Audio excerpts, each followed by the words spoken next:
terms every beginner investor should know. Number 1, term, stocks. Secondly, bond. Term 3, mutual fund, ETFs, index fund, dividends, capital gains, compound interest, ROI, liquidity, diversification, portfolio, risk tolerance, volatility, asset allocation, bull market, bear market, IPO, market capitalization. The last term is a broker. Who is a broker? Welcome back to my YouTube channel, and today I'll be discussing with you investment 101, terms every beginner investor should know. And I've written them down here, define them in simple terms, and I'll be explaining them. I'll read it out for you, I will explain them, and on why you should know them. It's very important you should know. The first thing I want you to do, if you're just watching my video, for new subscribers, welcome. For old subscribers, also welcome. If you have not subscribed, please click down below and click that red button and subscribe. Thank you, I appreciate you. We're close to 1,000 subscribers, so please click the link and subscribe. Now, let's get straight into the video. Yes, number 1 term, stocks, that is a share/equity. It says a stock is a type of security that signifies ownership in a corporation and represents a claim on a portion of the company's asset and earnings. Buying a share makes you a part owner. Very simple. Imagine you have a small business, you have whatsoever, and you are looking for investors to come and put money into that business. Now, when investors put money, or when your uncle or whoever puts money into that business, right, they own a part of that business. So that part they own is what is called a stock, and you can refer it to as also a share, or you can call it also equity. So that is what a stock is, owning a part of the company. So if you are like me that loves Apple, don't just have the Apple phone, also buy a stock of Apple so that you can own a share of that company. Do you understand? So that is term 1. Secondly is bond. And what is a bond? A debt security issued by a government or a corporation to raise money. It is essentially an IOU where the issuer promises to pay the investor regular interest payments and repay the principal face value, right, on a specific maturity date. Let me explain to you. A bond is issued by either a government or a corporation, and this issuer, which is the government or the corporation, would probably ask you to invest, right? Would actually ask you, they will offer you an IOU. Like if you used to work in a corporate company, there's something they call IOU. That means I owe you this money, right? And they will issue you the IOU, letting you know that, okay, you've borrowed us 100,000, and they will tell you that this interest payment will pay you on this 100,000 will pay you 16%, right? Maybe on that 100,000 they will not pay you 1,600, right? So that 1,600 they can split the payment, or they can pay the payment at maturity or at probably in the beginning. So it depends on what the terms of the contract says, right?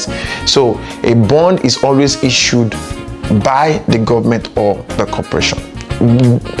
Bonds are, kind of very secure, especially when they're issued by the government. So that government can't run with your money, because the government will always be there, right? Even though if a president comes in and the president goes out or whatever, the DMO, which is a debt management office, will always know that a bond was issued, several people subscribed, and we are supposed to pay these people back. So that is what a bond is. So anywhere you see bond, is like the government borrowing money from you. The government come and say, Mr. So, please borrow me money now. I will return it to you. I want to use this to build road. I want to use it to do this. And them issuing you, that they will now issue you an IOU with stating the interest payments. And then you can now, they will now tell you that, I so did too, I will return your money with interest. And you're like, okay, I trust the government. They will always fulfill their word. Then you send them the money. That is what the bond is. Term 3, mutual fund. Mutual fund. Now, what does mutual fund say? A mutual fund is an investment vehicle that pools money from many investors to purchase a diversified portfolio of stocks, bonds, money market instruments, and or other assets.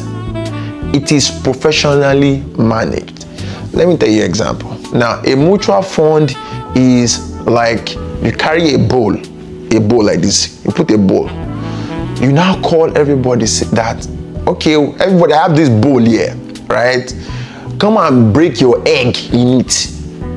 So this person bring 2 eggs, breaks in it. This one brings 3 eggs, breaks in it. This one brings 4 eggs, breaks it. And everybody is breaking their egg in it. Now, you now mix the egg. You mix the egg. After you mix the egg, right? You now carry the egg and say, so what are we going to use this egg to make? On the bowl, they've written it on the body. Actually, they have written it on the body that this is what this egg is. So maybe you didn't check, right? Or before you even put your egg, you have said, okay, this bowl we are going to use to make cake. We are going to use to make donuts. We are going to use to make egg roll. We are going to use to make whatever. Maybe is whatever you can use egg to make, right? Now, that is what a mutual fund is. There is a pool, right? Everybody brings their money and puts it in that pool, right? They have written into the body that this mutual fund is to be, invested in stocks, is to be invested in probably in money markets, is to be invested in several, and they will stipulate the interest rate and days of maturity and when you're supposed to get your money back. That is what a mutual fund is. So it's a pool of several investors coming together, right? Sometimes mutual funds are always open to variety of public. Sometimes it's not. It's just a private group of people who are able to pull like a minimum of like 10 million and put it together, and it's subscribed, and probably they use it to do the fund. So sometimes they open it to the public and say, okay, everyone can, but the minimum you can invest is just 5,000 naira. So that's what a mutual fund is. Term 4 is ETFs. ETFs. And what are ETFs? The full meaning of ETFs are exchange traded fund. And it's a collection of securities like stocks or bonds that trades on a stock exchange like an individual stock. They often aim to track a specific index, right? And ETFs are very simple. It's like a collection of stocks. If for example, the Vanguard S&P 500 or QQQ or QQQM, those are kind of ETFs. And ETFs are a collection of stocks, into one portfolio, right? Into one basket. And if you invest in that ETF, that means you are investing in the variation of each of those stocks. For example, a tech ETF, right? A tech ETF can be like, it can have Amazon, Microsoft, Google, or whatever, every kind of ETF, every kind of stock in it.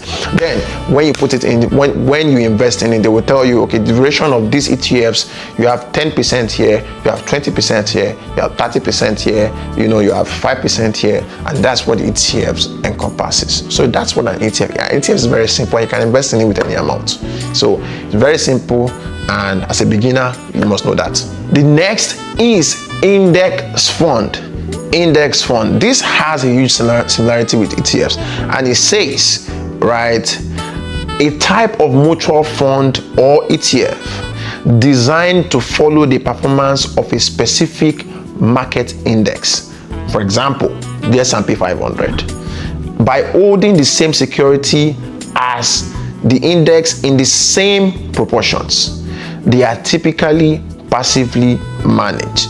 So index fund has a similar, operations to mutual fund and ETFs, but it tracks, a specific market index. For example, the S&P 500.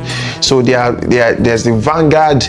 I think Vanguard S&P 500 index fund. There's one kind of index fund that tracks, the specific, market. Like for example, the S&P 500. Some tracks several things, right? So, but index funds operate similarly to ETFs and mutual funds, right? And beauty of it is that they are managed passively, right? It's just like passive income, right? So they are managed passively. So that's term 5, index fund. Term 6 is dividends. Dividends, very, very important. Dividends. What is a dividend? Now, a distribution of a portion of a company earnings decided by the board of directors and paid out to its shareholders. So for example, like you own a stock of a company, right? And the board of directors will decide that, okay, everybody who owns a share of our company, we should appreciate them. We should tell them, thank you, Rankadede, for holding our company. And what is the Rankadede fee, which is thank you, means that for everybody who owns 1 unit or even half a unit of our shares, we'll pay you a dividend yield of like 0.2-0.3%. That is, for every share you hold, we'll pay you a dividend yield of 0.3%. So maybe you owe 1 unit or 2 units, they might pay you $0.011, or it might pay you $0.10, or they might pay you $10, they might pay you $20, right? So that is what a dividend is, paying you a portion or interest for holding their company's stock. So that is what a dividend is. Next is capital gains. Very important, capital gains. Now, what is a capital gains? The profit earned when you sell an asset like stock or bonds for a price higher than the original purchase price. That is what capital gain is. For example, you bought a stock for like $20, and because you were smart, you entered at the right time, the stock went over from $30 to $500, right? That means you bought from 30, it went to 500. Now the difference between 500 and 30 is 470. 470 is your capital gains. That's just simple. Capital gains. And most times capital gains is a tax to it, and it's called the capital gains tax. And most people pay it. If you don't want to pay that capital gains tax, right, and you live in the US, all you can do is just invest in a Roth IRA. If you invest in a Roth IRA, though you can't withdraw it now, you can only withdraw it when you retire, you will not pay that capital gains tax. It is zero tax if you invest in a Roth IRA. So capital gains tax is the difference from the purchase price to the present price, maybe profit, right, that you've made over time. That's what the capital gain is. The next term is compound interest. And what is a compound interest? A compound interest is an interest calculated on the initial principal and also on all accumulated interest of previous periods. It is often described as interest on interest, and is a key driver of long-term wealth growth. So this one is very, very important, because if you want to build wealth, there's something called compound interest, and it's an accumulation of all the money you've made over time, all the money, right? Like for example, you've invested in a stock that have gone from $30 to $500, invested in another one, and over time everything has compounded in ourselves, right? So those are compound interest, and that's what build wealth, because even from your dividends, from whatever, everything now accumulates. That's what's compounding interest, because at the end of the day, if you're able to wait for a long time, your compound interest continues to build. Especially if you invest in the S&P 500, compound interest will continuously begin to build for you over time. That is what compound interest is. Next term is ROI. return on investment. And return on investment, just as it sounds, return on investment. What's my return on investment? And it states like a performance measured used to evaluate the efficiency of an investment. It is the ratio of net profit or loss to the cost of investment, usually expressed as a percentage, right? Very simple. In clear terms, what's my return on investment? I invest so amounts like $10 in this, and it brings back, and it has gone to $100, right? So what's my return on investment? That is, calculate the percentage from between 10 to 100. That would be my return on investment. Like, what percentage will be the growth of 10 to 100? At what percentage will be my return on investment? If you are in accounting classes, you will know that return on investment is always represented as a percentage. So what is a percentage from 10 to 100? Do the math and let me know. The next term is liquidity. Liquidity, as you know, liquidity in finance is not water. It means something very important. And if you want to make it in life, you have to be liquid, right? So what is liquidity? Now, liquidity, the ease and speed with which an asset can be converted into cash without affecting its market price. Cash is the most liquid asset. A publicly traded stock is highly liquid. Real estate is less liquid. Do you understand? Very simple. Like, liquidity is how quickly can this asset be turned into cash, right? When they say somebody is liquid, that means you have cash, right?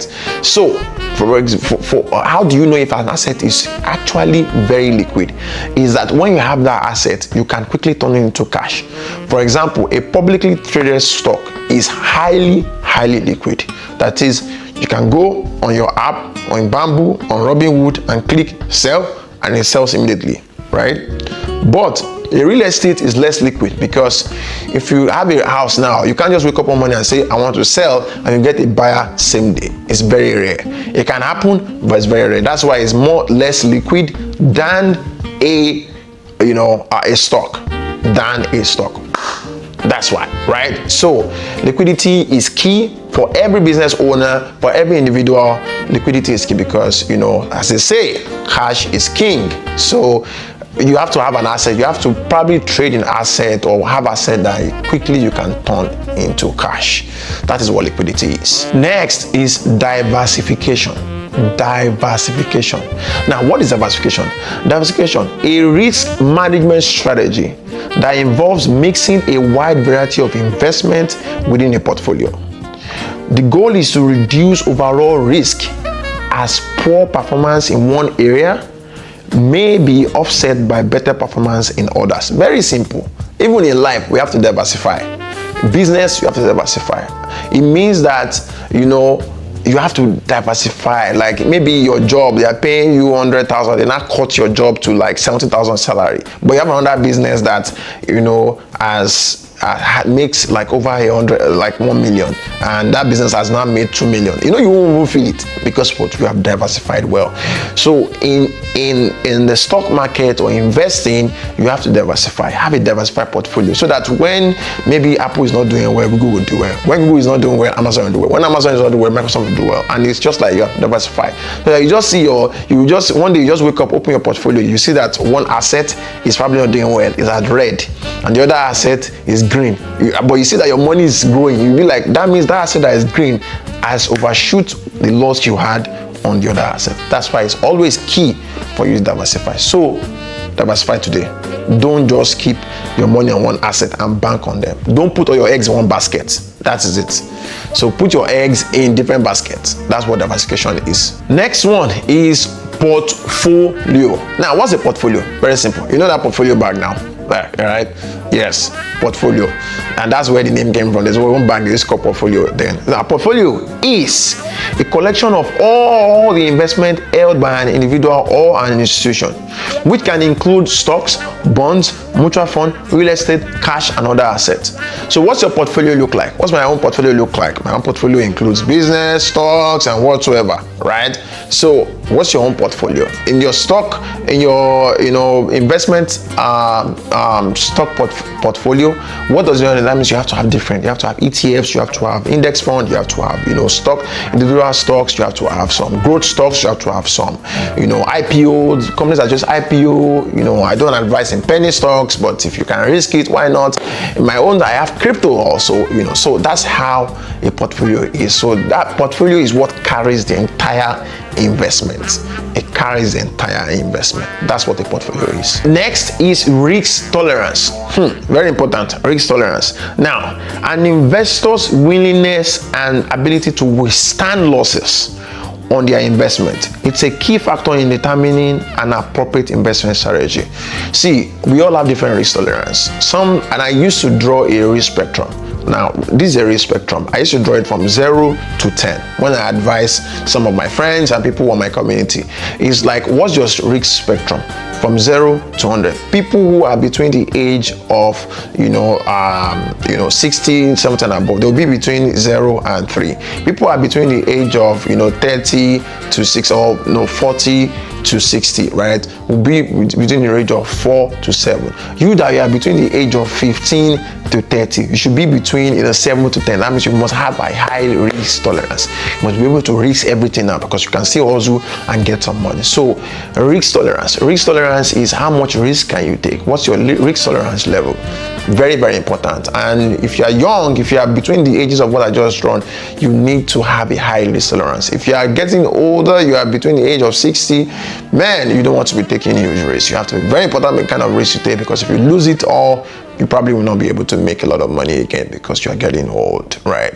But like they say, age is just a number. You can still probably make some money, through, online, but don't lose all your money because you are trying to dabble into, a huge, high risk investment. So that's what risk tolerance is. The next is volatility. Hey, volatility. Now, what is volatility? Some people man, that is a very big grammar. No, it's not a very big grammar. It's very simple. I will read it out and I will explain. Volatility. Now, what is volatility? A statistical measure of the dispersion of returns for a given security or market index. It is often used to describe the degree of price fluctuation.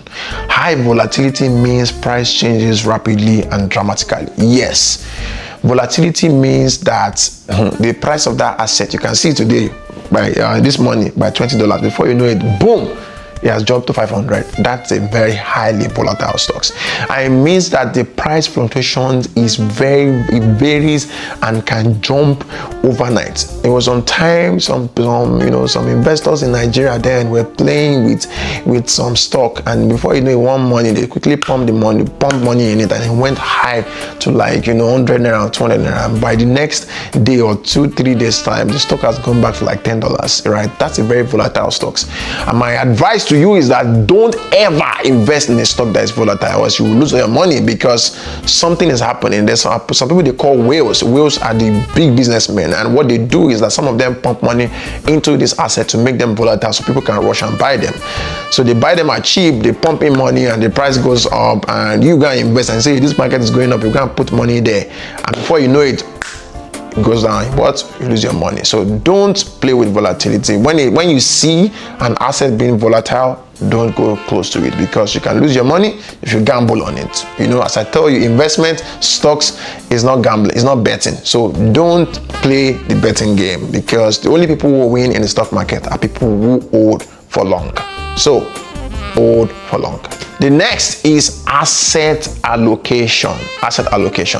Now, what is asset allocation, right? The process of dividing an investment portfolio among different asset classes like stocks, bonds, cash, to reflect on investors' risk tolerance, time horizon, and investment goal, right? So asset allocation can be just separating the kind of assets you want to, how do you want to put your money? You want to put 10% in stock, you want to put 10% in bonds, you want to put 10% in this, you want to put 10%. How do you allocate your assets? The way you allocate your asset will let you know how much you are able to make over time in the long run, right? So ensure you have a good asset allocation strategy where you are able to make and keep a very, very nice portfolio. Yes, So that's what asset allocation is. So the next term for the beginners like you and I, right, is bull market. Bull. How many of you know bull? You know bull now, right? Bull. Yes, you've probably eaten a bull before. So bull. There's something they call a bull market. And what's a bull market? A bull market, a financial market condition where prices of securities, especially stocks, are rising or expected to rise. It's characterized by an investor optimism bull. A bull market means that the market is going to go up. It's going to what? It's going to jump up, right? It's going to run. So when a bull is charging, it's going back. It's about to hit hard. That's what a bull is, right? So when you say a bull, when you hear somebody say, oh, it's going to be a bull market, right? That means, man, go and pack all your money, or that stock is going to make you some money. That's what a bull market is. The next one, what's the opposite of bull? Who can tell me? Opposite of bull? Who can tell me? It's called bear. It's a bear market. And what's a bear market? A bear market is a financial market condition where prices of securities are falling or are expected to fall, leading to a general investor pessimism. When people are pessimistic, right? That's what I'm trying to say. So, and so, bear market, when a market is about to kaput, that's about to go down, So what drives a bear market? What drives a bear market is the nature of individuals, right? Nature of maybe like the market, the stock is seen as not going well or something just driving the market to go down. For example, Elon Musk is doing something is saying cancel Netflix, and because of that, Netflix stock price has been going down, right? Because he said there's an agenda on Netflix. I'm like, okay, so that can drive the stock market to go down. So a bear market, as you know, a bear, right, is when the market is going down. Yeah, that is what a bear market is. Yeah. Next term is IPO. This one very sweet though, and I used to advise my my people to always leverage the opportunity of an IPO, right? So IPO is called an initial public offering. Now, the first time a private company offers its shares for a sale to general public, thus becoming a public traded company. That's what an IPO is. The first time a private company offers its share to the public. So that's the first time a company is coming to the market. And what happens when a company is coming to the market the first time? It means that the company can go through a bull run or can go through a bear run, right? So, but imagine that you're part of the people who first entered, who was invested, and before you know it, the company goes from $30 to $100, right? And guess what? Like, that's a bull run. So what's the price? What's the name of the money, the profit you made from that 30 to 100? That's $70. What's it mean? Who can guess? Write it. If you write it, I'll send you a gift. Write it. I mentioned it earlier. What's the name? The name of that price you get, right, is, it's a very, very, very, very, that's what IPO can do. So initial public offering, when a company comes out and say, well, we want to put our shares on the market, public traded, so people can invest in us. That is what an IPO is. The next is market capitalization. Now, a market capitalization called market cap, and you can know the most traded company in the world that has the largest market cap is Nvidia. I think they are $4 trillion now. I think followed by Apple at $3 trillion. So the total dollar market value of a company's outstanding shares of a stock, it's calculated by multiplying the current stock price by the total number of outstanding shares. Very simple. How is the market capitalization calculated? The total stock price. Total stock price, right? Current stock price rather, multiplied by total number of outstanding shares, right? And like I said, the highest market capitalization companies, Nvidia, followed by Apple, I think Microsoft also, right? Those are the biggest market cap company in the world. So if you want to invest, you have to check the market cap and see, well, how much is this value of the company worth? Oh, 4 trillion, man. This is a good company to invest in, right? Because they have a very good market cap. That means the future is bright for them, right? So yes, that's something you should know. Finally, finally, the last term is a broker. Who is a broker? Now, a broker is an individual or firm that acts as an intermediary between an investor and the financial market. They execute, buy and sell orders on behalf of their clients. Yes. So example of a broker is your Bamboo, Robinhood, Optimus Prime, Weibo, Vanguard, Fidelity. Those are examples of brokers all over the world. So that's where a broker is. They are intermediaries that the one that help you, trade. They are everyone that takes your money and goes to the stock market, buy for you and help you hold it. Because you can't go straight into the stock market and say, they have to be a broker between you and the stock market. Yes. So I hope this beginner terms has been able to, help you learn some of these terms. So if you have more questions, join my community. If you have more questions, feel free to reach out. Don't forget, subscribe to this video and send this video to your family and your friends, right? So that they also take part of the opportunity you have today. I'll catch you next time. Don't forget to subscribe and always watch my video. Have a good one. Bye-bye.